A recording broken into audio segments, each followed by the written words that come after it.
This program has no disc. Another string. Hey, wait. Get quiet if you want to live. He's different. He's different. He's different.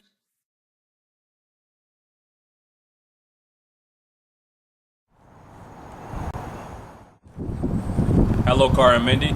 My name's William Well. I am 22 years old, and I'm from upstate New York. But you can call me Will. I am 6 foot.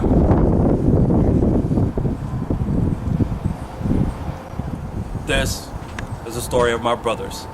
When we were children, our father said, "Let something of me survive." And we wondered, what does that mean?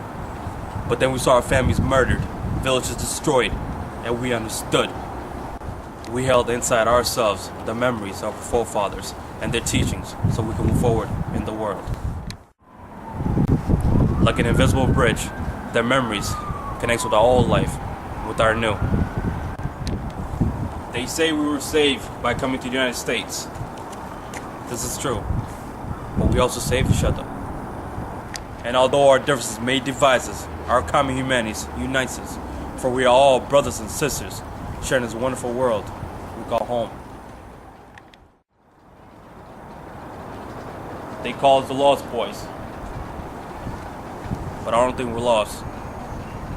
I think we're found.